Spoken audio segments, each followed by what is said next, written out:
अस्सलामुअलैकुम, welcome to the channel. मेरा नाम है ज़ैनुल आबिदीन और आज की वीडियो में आपको वेलकम करते हैं।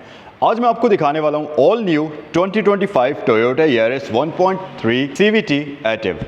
और आज की वीडियो में इस गाड़ी को हम डिटेल से देखेंगे और इस गाड़ी के बारे में मैं आपको कंप्लीट इन्फॉर्मेशन प्रोवाइड करूंगा। इसके स्पेक्स, फीचर्स, इंटीरियर, एक्सटीरियर और इंजन के बारे में कंप्लीट इन्फॉर्मेशन आपको प्रोवाइड की जाएगी। तो अगर आप यारिस 1.3 ऑटोमेटिक खरीदने का सोच रहे हैं तो इस वीडियो को एंड तक देखिएगा, क्योंकि इस वीडियो में मैं कोशिश करूंगा कि इस गाड़ी की आपको मुकम्मल मालूमात फराहम कर सकूं। मेरा नाम ज़ैनुल आबिदीन है और मैं अपने चैनल के ऊपर इसी किस्म की गाड़ियों से रिलेटेड इंटरेस्टिंग वीडियोस आपके लिए लेकर आता रहता हूं। अगर अभी तक आपने सब्सक्राइब नहीं किया, सब्सक्राइब कर लीजिए। और दूसरी बात यह कि अगर इस वीडियो को देखने के बाद आप इस गाड़ी को खरीदना चाहें या इससे रिलेटेड कोई भी मालूमात हासिल करना चाहें तो ये गाड़ी यहाँ सैगल मोटर्स पर अवेलेबल है। और रावलपिंडी इस्लामाबाद में सैगल मोटर्स की दो ब्रांचेज हैं। एक तो ये वाली है जो कि रावलपिंडी सदर में है, मरी रोड पर। आप थोड़ा सा नीचे आएंगे सदर से तो राइट साइड पर लासानिया रेस्टोरेंट के बिल्कुल साथ है। दूसरी ब्रांच रावलपिंडी GT रोड पर है, DHA फेज 2 गेट 1 के ऑपोजिट। तो जिस भी ब्रांच पर आप विजिट करना चाहेंगे ये यारिस आपके लिए वहां पर अवेलेबल हो सकती है। So let's get started. So guys, चलिए गाड़ी का रिव्यू स्टार्ट करते हैं। लेकिन सबसे पहले मैं आपको इस गाड़ी की बेसिक डायमेंशंस के बारे में बता देता हूँ। इसकी लेंथ 4425 mm है। विड्थ की बात करें तो इस गाड़ी की ओवरऑल विड्थ जो है ये 1135 mm है। और अगर इसकी हाइट की बात करते चलें तो ये है जी 1475 mm। और ग्राउंड क्लियरेंस की अगर बात करते चलें तो इस गाड़ी में आपको मिलती है 175 mm की ग्राउंड क्लियरेंस और 2550 mm इस गाड़ी की व्हील बेस बनती है। ओके जनाब, तो आइए अब गाड़ी की तरफ आते हैं। लेकिन उससे पहले मैं आपको इस गाड़ी की दिखाता चलूँ। तो हमारे पास रिमोट की आती है, जैसा कि बाकी टोयोटा की व्हीकल्स के साथ आपको सिंपल ब्लैक रिमोट की दी जाती है।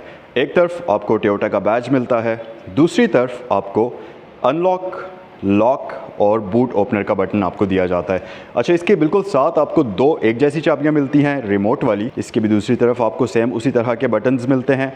और एक तीसरी आपको बिल्कुल सिंपल चाबी दी जाती है, बेसिक चाबी, जैसा कि आमतौर पर होती है गाड़ियों के साथ। ओके, सो गाड़ी की तरफ आते हैं और डिटेल से इसके बारे में बात करते हैं। यार पर्सनली अगर आप मुझसे पूछें तो इससे पहले वाली जो यारिस थी वो तो मुझे बेहद बुरी लगती है, बिल्कुल भी पसंद नहीं है। ना उसका एक्सटीरियर देखने के काबिल है। लेकिन ये वाली जो गाड़ी है, नो डाउट कि इसमें टोयोटा ने बड़ी बेहतरीन जॉब किया और इस गाड़ी को बहुत ही शानदार तरीके से डिज़ाइन किया है। और मेरा प्रोस्पेक्टिव इस गाड़ी के बारे में कम्प्लीटली चेंज हो चुका है लुक्स की अगर बात कर ली जाए, क्योंकि दिखने में ये गाड़ी बहुत ही ज़्यादा खूबसूरत नज़र आ रही है। ऑब्वियसली फेसलिफ्ट हुआ है, लेकिन ये फेसलिफ्ट बाकी गाड़ियों की तरह से नहीं है जैसा कि पहले टोयोटा किया करता था कि सिर्फ बम्पर और ग्रिल चेंज कर दिया करता था। ये जो है ये एक प्रॉपर फेसलिफ्ट है, तो इसको हम एग्जैक्टली फेसलिफ्ट कह सकते हैं। डिटेल्स में अगर आ जाएं तो सबसे पहले तो हम इसकी लाइट्स से ही स्टार्ट कर लेते हैं, जो कि आपको ऑल न्यू प्रोजेक्शन वाली लाइट्स अब इसमें दे दी गई हैं। और ये लाइट्स मेरे ख्याल से दिखने में बहुत ही ज़्यादा खूबसूरत, बहुत ही ज़्यादा अग्रेसिव और काफ़ी प्यारी लगती हैं। फिर इन लाइट्स के अंदर अगर आप देखें तो आपको एक ब्लैक एक्सेंट मिलता है जो कि गाड़ी की लुक्स को और भी ज़्यादा इन्हेंस कर देता है। ख़ासतौर पर वाइट कलर में ये गाड़ी इन लाइट्स के साथ बहुत ज़्यादा खूबसूरत लगती है। फिर एक और चीज़ आप नोटिस करेंगे कि इस गाड़ी की हेडलाइट्स में से अब डिम लाइट्स या पार्किंग लाइट्स गायब हो चुकी हैं। फ्रंट पर आपको कहीं भी इसमें डिम लाइट नहीं नज़र आएगी। उसका रीज़न ये है कि इसमें जो DRL आपको अब दिया गया है यही इसकी डिम लाइट का भी काम करता है। तो यस, ये डे टाइम रनिंग लाइट तो है ही, लेकिन जैसे ही आप इसकी डिम लाइट भी ऑन करते हैं तो इसकी हेडलाइट्स ऑफ हो जाती हैं और ये DRL जो है ये ऑन ही रहता है। तो ये बेसिकली इसकी डिम लाइट्स का काम भी करता है। फिर इसके साथ साथ इसकी जो हेडलाइट्स हैं ये ऑटोमेटिक फ़ीचर के साथ आती हैं, जो कि डे टाइम को सेंस करेंगी तो ऑफ़ हो जाएंगी, इसी तरह नाइट टाइम को सेंस करते हुए ऑन भी हो जाएंगी। और अगर बम्पर और ग्रिल की बात कर ली जाए तो नो डाउट कि यार ये बम्पर और ये वाली ग्रिल इसके साथ बहुत ज़्यादा सूट कर रही है और इससे गाड़ी की फ्रंट लुक्स कम्प्लीटली इन्हेंस भी हो चुकी है, चेंज भी हो चुकी है और ओवरऑल लोगों को एक नई कम्प्लीटली डिफरेंट किस्म की व्हीकल देखने को अब मिलती है। और साथ ही अगर हम डिटेल्स की बात करें तो इसका जो बम्पर है फ्रंट पर ये वाइट, ग्लॉसी ब्लैक और सिल्वर के कॉम्बिनेशन में डिज़ाइन हुआ है। और इसमें आपको एक बड़ी वेंटिलेशन के लिए ग्रिल मिलती है जो कि इंजन को अच्छी खासी वेंटिलेशन के लिए स्पेस प्रोवाइड करती है। फिर साथ ही सेंटर में हमारे पास टोयोटा का बैज आ जाता है। साइड से अगर आप इस गाड़ी को देखेंगे तो ये कम्प्लीटली वही यारिस है, सिर्फ इसमें आपको नए रिम्स देखने को मिलेंगे जो कि काफ़ी खूबसूरत लगते हैं। और इन रिम्स की वजह से गाड़ी की साइड लुक्स जो हैं ये काफ़ी ज़्यादा इन्हेंस हुई हुई हैं और ये काफ़ी प्यारी भी लग रही है। फिर अगर इसके टायर साइज़ की बात अगर हम कर लें तो इस गाड़ी के अंदर आपको 15 इंचज़ के रिम्स मिलते हैं और इसके टायर्स का साइज़ 185/60 है। और इसमें आपको BG ट्रैको प्लस का टायर मिलता है और सेम यही टायर आपको होंडा सिटी के ऊपर भी मिलता है और यारिस पर भी आपको सेम यही टायर मिलता है। पहले भी इस पर यही टायर आता था, तो फेसलिफ्ट होने के बाद इसका टायर बिल्कुल भी चेंज नहीं हुआ।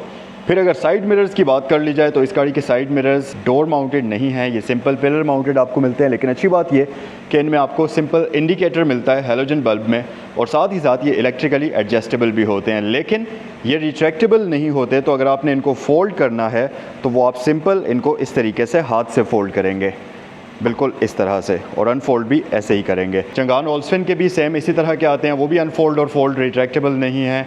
तो तकरीबन इस कैटेगरी की जो गाड़ियां हैं उनमें आपको इलेक्ट्रिकली एडजस्टेबल मिरर्स तो मिलते हैं, लेकिन फ़ोल्ड और अनफोल्ड होने वाला फ़ीचर यानी कि रिट्रैक्टेबल मिरर्स इस सेगमेंट के अंदर सिवाय जापानीज़ गाड़ियों के आपको इन गाड़ियों में नहीं मिलते। फिर उसके साथ साथ ये गाड़ी स्मार्ट एंट्री आपको ऑफ़र नहीं करती क्योंकि ये पुश स्टार्ट वाला वेरिएंट नहीं है, ये की स्टार्ट वाला वेरिएंट है। और वेदर स्ट्रिप्स वगैरह इस गाड़ी में साइड पर नहीं आती हैं, बिल्कुल प्लेन बेसिक आती है। और अगर व्हील्स की तरफ आएँ तो ये गाड़ी फ्रंट पर तो डिस्क ब्रेक्स ऑफ़र करती है, लेकिन रियर साइड पर आपको इसमें ड्रम ब्रेक्स का ऑप्शन दिया जाता है। बाकी फीचर्स में यस, इसमें ABS वगैरह आपको दे दिया गया है। अच्छा, रियर लुक्स की अगर बात करें तो यहाँ पर आपको बहुत ज़्यादा चेंजेस इस गाड़ी में देखने को नहीं मिलते, लेकिन मेरे ख्याल से इस गाड़ी की रियर लुक्स डे वन से ही काफ़ी ज़्यादा खूबसूरत हैं। असल मसला फ्रंट लुक्स का था, क्योंकि जो पुरानी वाली यारिस थी उस गाड़ी की फ्रंट लुक्स बेहद पैथेटिक किस्म की थी और देखने में वो गाड़ी बहुत ही बुरी लगती थी। फ्रंट साइड से अजीब सी लाइट्स थी और अजीब सी उसकी ग्रिल थी जो कि काफ़ी अगली इस गाड़ी को लुक देती थी। लेकिन ये गाड़ी बैक साइड से नो डाउट के दिखने में बेहद ज़्यादा खूबसूरत है और जो फेसलिफ्ट हुआ है उसमें भी बहुत ज़्यादा चेंजेस नहीं आए। रियर साइड पर अगर लाइट्स की बात कर लें तो इसमें आपको साइड स्वैप्ड जाइगेंटिक लाइट्स मिलती हैं, इसमें लावा इफेक्ट आपको नज़र आएगा, इंडिकेशन वगैरह वो सारी चीज़ें यहाँ पर आपको दी जाती हैं।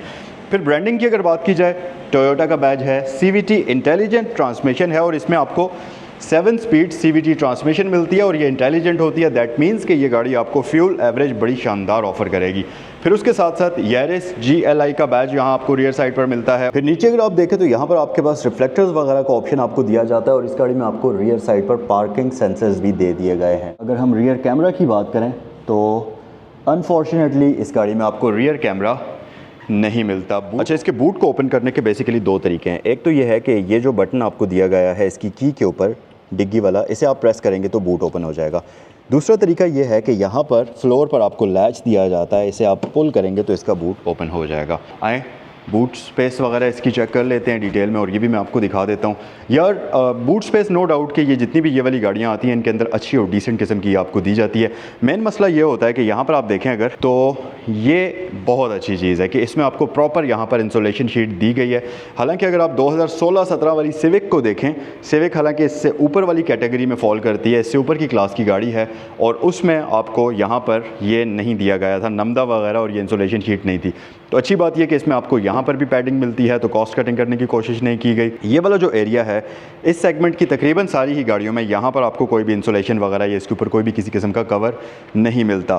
फिर नीचे अगर आप आ जाएंगे तो ये इसके मैट्स वगैरह पड़े हैं जो कि फैक्ट्री से ही साथ आते हैं। अच्छा जी, उसके अलावा यहाँ पर ये क्या है, ये पता नहीं क्या चीज़ है। मुझे लगता है कि ये टायर को चेंज करने के लिए ही कुछ कोई ऐसा टूल है। अगर आप में से किसी को पता है तो मुझे भी बताइए कमेंट सेक्शन में कि ये क्या चीज़ है। बाकी ये जो है टायर रिप्लेसमेंट किट वगैरह आ जाती है, इसकी को ऊपर उठाते हैं और नीचे आपके पास स्पेयर रिम सिंपल वाला आ जाता है। स्टील रिम आपको इसमें दिया जाता है स्पेयर टायर के लिए। और चलें उस पर टायर वगैरह भी चेक कर लेते हैं। और यस, अच्छा, इसके टायर का साइज़ बिल्कुल सेम है, वही BG ट्रैको का टायर मिलता है 185/60 और जो रिम का साइज़ है ये भी 15 इंचेस है। तो जस्ट इसमें रिम स्टील वाला है, बाकी टायर साइज़ और टायर बिल्कुल सेम वही वाला दिया जाता है आपको। तो आइए गाड़ी के अंदर चलते हैं और इसका इंटीरियर ज़रा डिटेल में एक्सप्लोर करते हैं। अच्छा जनाब, तो ये है all new 2025 Toyota Yaris GLI active का इंटीरियर। अब फ़ीचर्स की अगर बात करते चलें तो यहाँ पर इसमें आपको काफ़ी सारे फ़ीचर्स मिलते हैं जिन पर अभी हम कुछ ही देर में आते हैं। सबसे पहले तो हम इसके लेआउट की बात कर लेते हैं। तो डैशबोर्ड काफ़ी सिंपल तरीके से डिज़ाइन हुआ हुआ है। यहाँ पर आपको डिफरेंट किस्म के मटेरियल्स देखने को मिलेंगे, जैसा कि ये जो ऊपर वाला मटेरियल है ये हार्ड प्लास्टिक है। ये सारा हार्ड प्लास्टिक है, फिर यहाँ भी हार्ड प्लास्टिक ही यूज़ हुआ हुआ है, लेकिन ये silver glossy finish, kind of glossy finish में है। बहुत ज़्यादा ग्लॉसी भी नहीं है, मैट और ग्लॉसी का कॉम्बिनेशन सा है। और सेंटर में आपके पास ग्लॉसी ब्लैक मिलता है और ये वाला जो एरिया है ये भी हार्ड प्लास्टिक में ही यूज़ हुआ हुआ है। फिर उसके साथ साथ नीचे ये पूरा कंटिन्यू करता है और सेम यही मटेरियल्स नीचे तक चल कर आते हैं। फिर उसके अलावा अगर फीचर्स की बात करें तो इसका स्टीयरिंग व्हील एडजस्ट तो हो जाता है, इसमें आपको टिल्ट एडजस्टमेंट मिलती है जिसके लिए आपको यहाँ से इसे अनलॉक करना पड़ेगा। तो यस, टिल्ट एडजस्टमेंट है इसमें, टेलीस्कोपिक एडजस्टमेंट इसमें आपको नहीं मिलती। स्टीयरिंग व्हील मल्टीमीडिया वाला नहीं है, बिल्कुल सिंपल स्टीयरिंग व्हील है। इसके ऊपर आपको यहाँ पर ये एक प्लास्टिक का पैनल मिल जाता है। SRS एयरबैग इसमें आपको दिया गया है, यहाँ भी है और वहाँ भी मौजूद है। फिर उसके साथ साथ टोयोटा के बैज के साथ अगर क्लस्टर की बात करते चलें तो यहाँ पर आपके पास रेव काउंटर है, उसके साथ साथ स्पीड मीटर है जो कि 220 तक लिमिटेड है। फिर सेंटर में MI डिस्प्ले है छोटा सा, इसमें कोई कलर्ड स्क्रीन नहीं मिलती, सिंपल आपको वो ब्लैक एंड वाइट स्क्रीन मिलती है जिसके ऊपर आपको नंबर्स वगैरह शो होते हैं। तो बिल्कुल राइट साइड पर गियर पोजीशन इंडिकेटर है, आउटसाइड टेम्परेचर है, यहाँ पर आपके पास क्लॉक वगैरह है, नीचे ऑडोमीटर है और ये गाड़ी क्योंकि ब्रांड न्यू है तो जस्ट 52 किलोमीटर्स ड्रिवन है। फिर इस तरफ आपके पास फ्यूल इंडिकेटर आ जाता है और यहाँ पर आपके पास रेव काउंटर का ऑप्शन आपको दिया जाता है। That's it. इसके क्लस्टर में और ज़्यादा ऑप्शंस आपको नहीं मिलती। ड्राइवर डोर की अगर बात कर ली जाए तो इसमें अगर आप देखें तो आपके पास फ्रंट पर की विंडोज़ के कंट्रोल्स आपको दिए जाते हैं। ड्राइवर विंडो ऑटो है और एंटी पिंच फीचर के साथ आती है, जिसका मतलब ये है कि अगर आपने विंडो नीचे की हुई है और लेट्स से कि आप इसको ऊपर करते हैं और आपका हाथ इसके बीच में है तो ये रोल अप नहीं होगी, ये वापस रुक जाएगी और नीचे हो जाएगी। और फिर उसके साथ मज़ीद फीचर्स की अगर बात करें तो हमारे पास साइड मिरर्स के कंट्रोल्स आ जाते हैं। इसके जो साइड मिरर्स हैं ये रिट्रैक्टेबल तो नहीं हैं, लेकिन इसकी एडजस्टमेंट इस तरीके से आप अंदर से ही कर सकते हैं, ये ऊपर नीचे भी हो जाते हैं, आगे पीछे भी हो जाते हैं। और ये जो जॉयस्टिक है इसकी मदद से आप लेफ़्ट और राइट मिरर की एडजस्टमेंट करेंगे। फिर आपके पास बाकी विंडोज़ के कंट्रोल्स हैं, यहाँ से आप विंडोज़ का चाइल्ड सेफ्टी लॉक लगा सकते हैं, सेंट्रल लॉकिंग है और बाकी ये साइड पर विंडोज़ के कंट्रोल्स वगैरह आ जाते हैं। नीचे हमारे पास स्टोरेज कंपार्टमेंट, बॉटल होल्डर है, यहाँ पर आपके पास एक स्पीकर का ऑप्शन आपको दिया जाता है।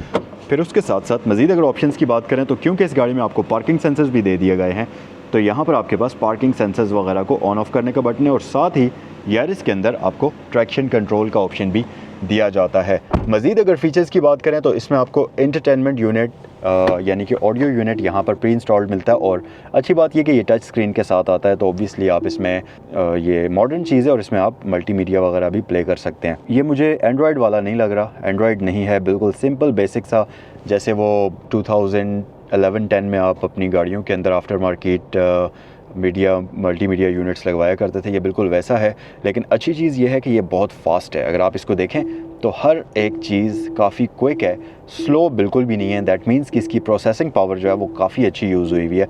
नॉर्मली जो जिन मीडिया सिस्टम्स की मैं बात कर रहा हूँ वो उनका लेआउट तो ऐसा ही होता था लेकिन वो बहुत स्लो भी होते थे, जबकि इसको अगर आप देखें तो ये बहुत ज़्यादा फास्ट है, जो कि मेरे ख्याल से काफ़ी अच्छी चीज़ है।